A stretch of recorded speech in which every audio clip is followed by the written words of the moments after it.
오늘 우리에게 주신 하나님의 말씀은 마태복음 18장입니다. 마태복음 18장 1절에서 4절까지입니다.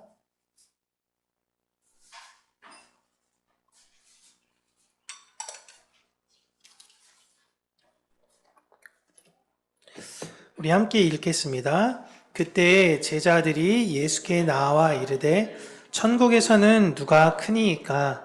예수께서 한 어린아이를 불러 그들 가운데 세우시고 이르시되 진실로 너희에게 이르노니 너희가 돌이켜 어린아이들과 같이 결단코 천국에 들어가지 못하리라.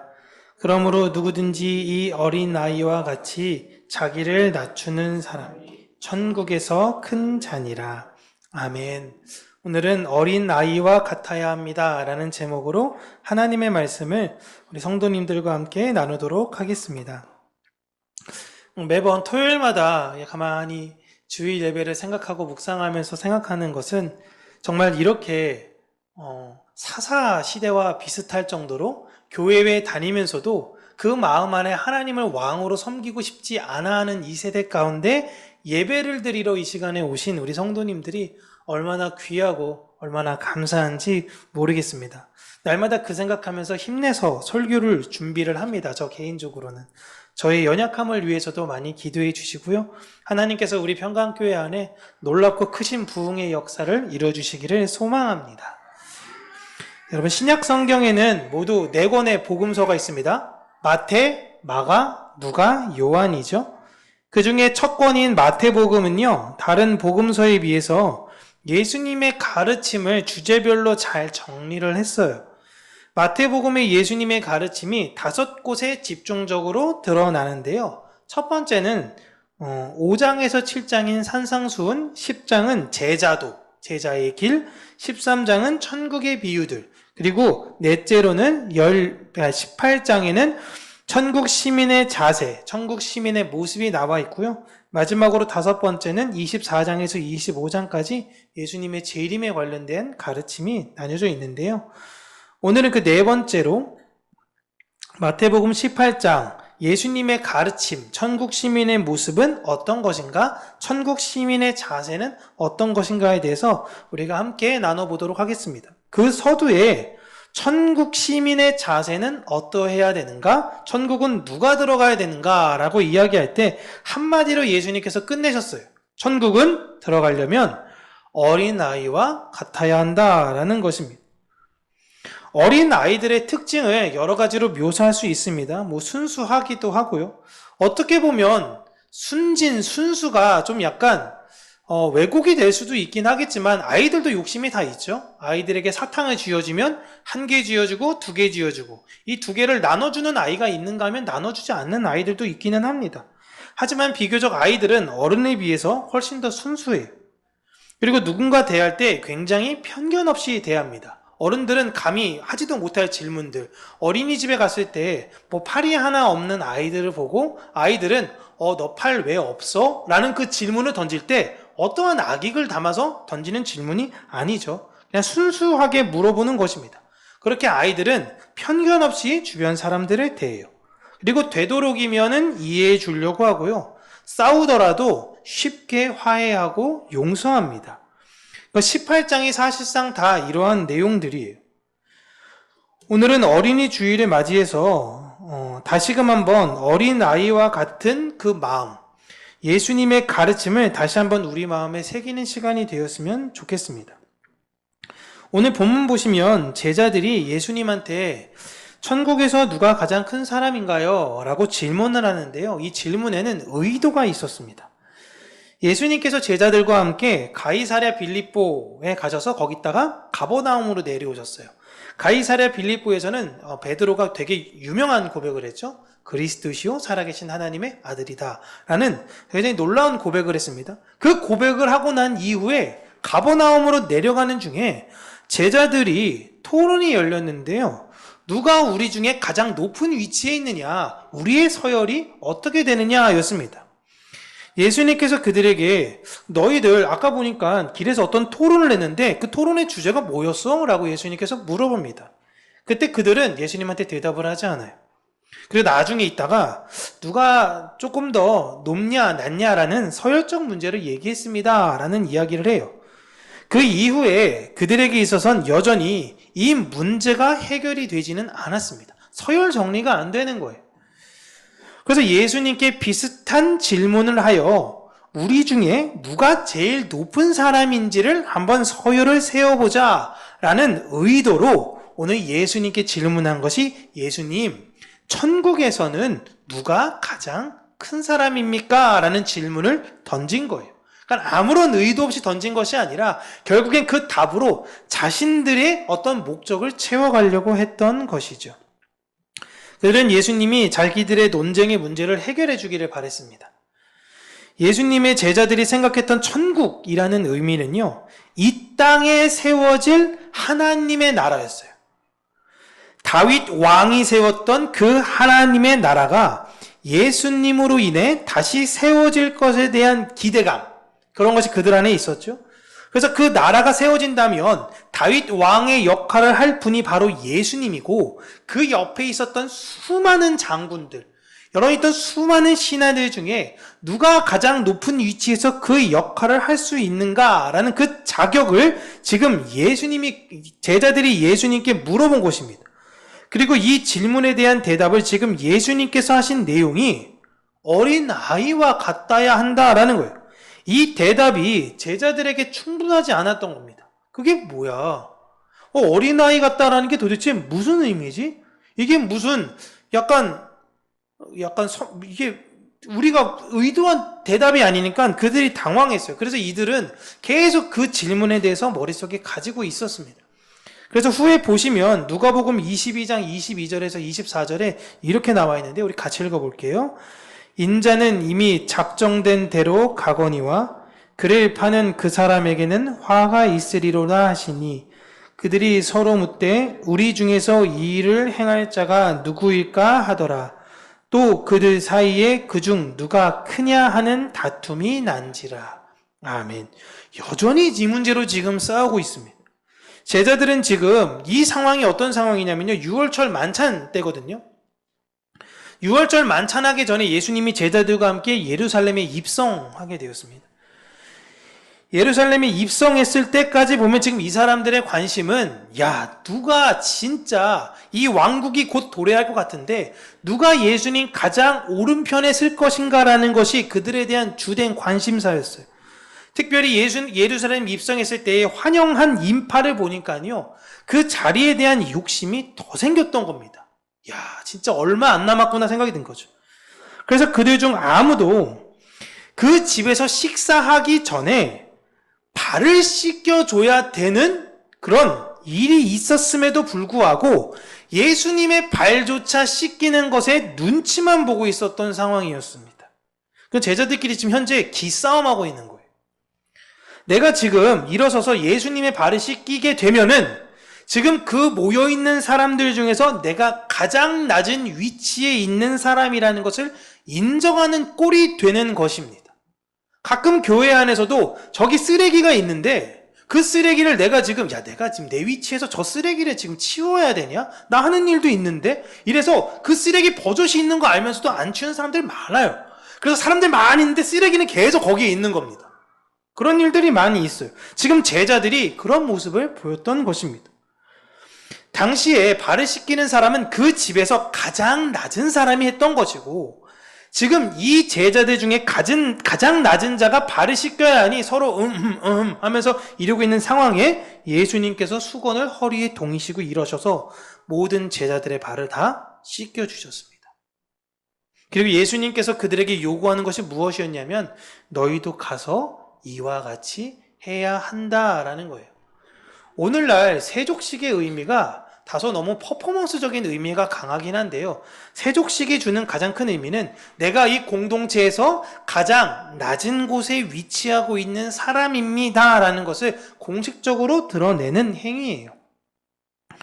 예수님은 보시면 지금 계속 반복적으로 같은 이야기를 하고 계십니다. 낮아져야 된다, 겸손해져야 된다, 낮아져야 된다. 그런데 제자들은 예수님의 말씀에 귀담아 듣지 않죠. 그들의 관심은 오로지 자신이 높은 자리에 앉는 것이었습니다. 제자들이 원하는 것은 어떻게 해야 하나님 나라에서 한 자리를 조금은 더 높은 위치에서 내가 누릴 수 있느냐라는 것이었어요.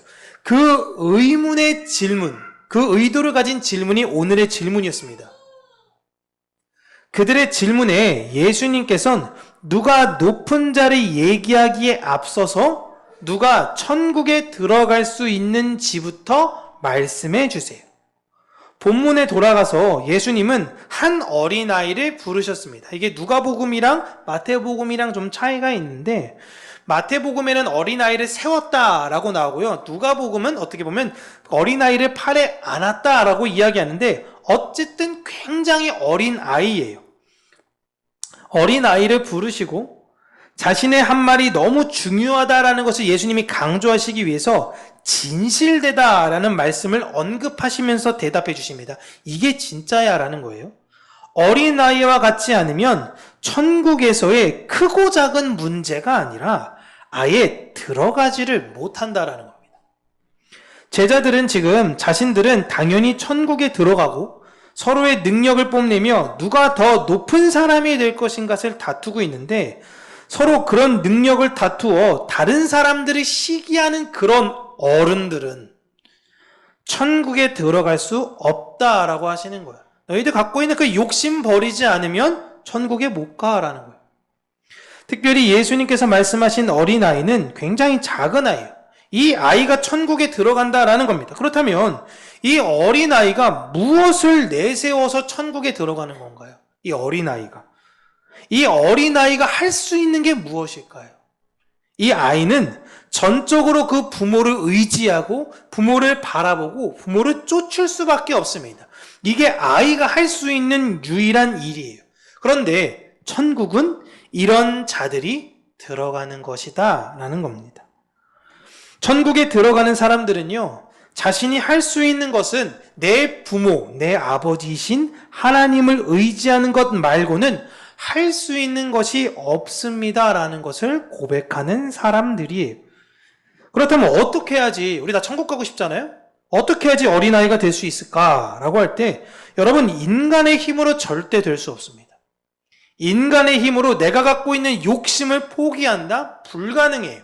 어떤 계기와 상황이 생겨야지 사람들이 갖고 있는 것들을 다 훌훌 털어버리고 자유하고 싶어 하지, 그게 계기가 되지 않으면 인간은 절대 욕심을 버릴 수가 없습니다.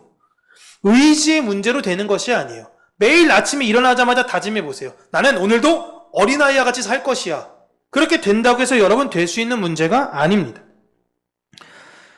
예수님께서 말씀하신 어린아이가 된다는 것은 성령님께서 알려주신 예수님을 만나야 하는 거예요. 이게 오늘날 가장 중요한 거죠.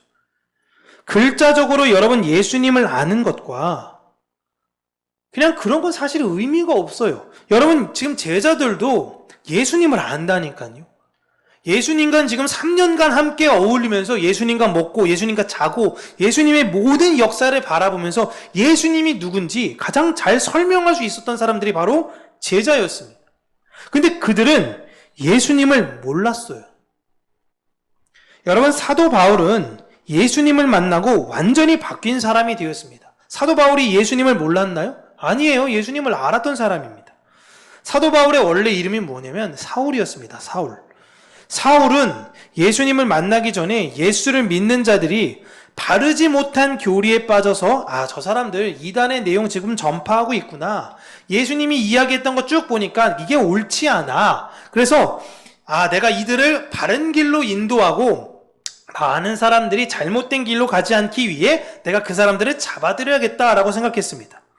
그랬던 그가 성령으로 인해서 예수님을 알기 전까지는 자신의 행위가 옳다고 했다가 그 마음이 무너졌던 거예요. 사도 바울이 여러분 어떤 사람입니까? 사도 바울이 빌립보 교회에 자신을 이렇게 소개하고 있습니다. 나는 8일 만에 할례를 받았다라고 이야기해요. 당시에 로마의 어떤 식민지를 받고 있던 그 시대에 있어서 이렇게 8일 만에 할례를 받으면서 율법대로 가는 게 정말 쉬운 게 아니에요. 그런데 이스라엘 족속이요, 베냐민 지파요, 뿌리가 완전 확실하죠. 히브리인 중에 히브리인이요? 이건 무슨 말이냐면 나는 히브리어를 할 수 있는 사람이라는 거예요. 그러니까 율법을 정통으로 저는 읽을 수 있는 사람이고 율법으로는 바리새인. 그것뿐만이 아니라 율법에 대해서도 이렇게 열심히 있는 아주 특별한 사람이라는 거예요. 열심으로는 교회를 박해하고 율법의 의로는 흠이 없는 자라고 얘기합니다. 엄청나죠? 자신감이 엄청나는 거예요. 정통 중에 정통인 사람이었어요. 사울이라는 사람은 잘날 수 있는 사람들 중에 다 모아봤을 때 가장 잘난 사람이에요. 거기에다가 하나 더한 게 최고가 로마 시민권자입니다. 엄청난 걸 그냥 다 가지고 태어난 사람이었어요. 그랬던 그가 예수님 만난 뒤에 자신의 사명은 이 예수 그리스도를 유대인들에게만 알리는 것이 아니라 모든 민족에게 알리기로 작정하고 자신의 히브리 이름인 사울을 버리고 로마식 이름인 바울로 바꾸었습니다. 사람들이 더 편하게 나를 부를 수 있는 명칭으로 바꾼 것이 그가 결심한 것을 다시 한번 보면요. 빌립보서 7장 9절, 3장 7절에서 9절 이후의 내용인데요. 그러나 무엇이든지 내게 유익하던 것을 내가 그리스도를 위하여 다 해로 여길 뿐더러 또한 모든 것을 해로 여김은 내 주 그리스도 예수를 아는 지식이 가장 고상하기 때문이라. 내가 그를 위하여 모든 것을 잃어버리고 배설물로 여김은 그리스도를 얻고 그 안에서 발견되려 함이니 내가 가진 의는 율법에서 난 의가 아니요 오직 그리스도를 믿음으로 말미암은 것이니 곧 믿음은 하나님께로부터 난 의라. 아멘. 내가 유익하게 여겼던 내 신분, 내 지식, 내 명예 모든 것을 지금 바울은 다 배설물처럼 여기겠다라고 이야기합니다. 그런 모든 지식이 내가 그리스도를 아는 것에 있어서 도움이 되지 않는다면 그것은 그냥 하등 쓸모가 없는 것이다 라고 이야기를 해요. 또 더 나아가 그런 것들이 내가 그리스도를 아는 그 믿음을 방해한다면 그것은 오히려 나의 자랑이 아닌 나의 수치다 라고 얘기하는 거죠. 바울이 이것을 알았던 것은 예수를 몰라서가 아닙니다. 성령의 감화로 인하여 말씀이신 예수님을 올바로 깨달아 알았기 때문인 것이 그제야 비로소 성경의 모든 내용이 예수님의 내용으로 사도 바울은 다 해석이 되었던 거예요. 이것도 예수님 내용이었구나. 이것도 예수님 내용이었구나. 이것도 예수님 내용이었구나. 그동안 바울 또한 천국은 이 세상에서 유능하고 많은 일을 했던 사람들이 그곳에 들어가 더 높은 위치에 올라가는 것이다라고 생각을 했어요. 낮은 곳에 향해서 가는 사람들이 가는 것이라는 것은 지금 성령의 감화로 말미암아 예수님을 통해서 알게 된 것입니다. 이게 정말 중요한 거예요. 우리는 이것을 모르면 한평생 내 자랑만 하다가 결국엔 끝날 수 있기 때문에 그렇습니다. 제자들도 이 사실을 알았어야 하지만 그러지 못했습니다. 그들은 예수님이 돌아가실 걸 상상도 못했어요. 더군다나 십자가로 그렇게 갑작스럽게 죽을 것이라는 것을 상상도 못했습니다.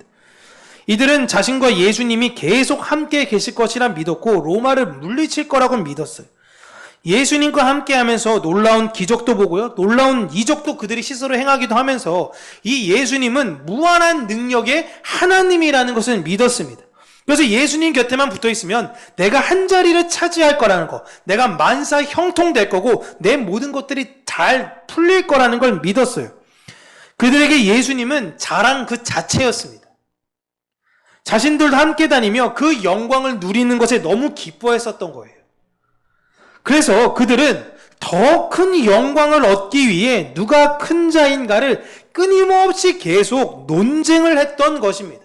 그래서 예수님이 딱 그냥 서열 세워주기를 바랬어요. 자, 1번 베드로, 2번 안드레 해가지고 이렇게 서열 세워주기를 바랬던 것입니다. 그런 그들에게 천국은 자신의 영광을 위해서 사는 자들이 아니라 부모에게 온전히 의탁한 어린 아이와 같은 사람이 들어가고 들어간 그들은 이제 들어갔으면 너는 높고 너는 낮고 이런 것이 아니라 들어간 그들은 다 높은 사람들이다 라고 말씀해 주신 거예요. 천국은 여러분 들어가면 서열이 나뉘는 곳이 아닙니다. 많은 분들이 헌금 많이 하고 열심히 봉사하고 그러면 하나님께서 우리에게 많은 상급을 주실 것이다 라고 이야기하죠. 사실상 정확하게 어떻게 될지는 모르겠지만 천국에 들어갈 때는 모두가 다 느끼는 감정은 부끄러움이라는 거예요. 그걸 잘 기억하셔야 돼요. 난 천국에 당당하게 입성하겠어라는 것이 없어요. 천국에 들어갈 땐 저 같은 사람이 천국에 들어가도 괜찮습니까? 라는 그 대답을 하면서 천국에 들어가는 것입니다. 그런데 그들을 하나님이 다 높여주시는 거예요. 들어와도 돼.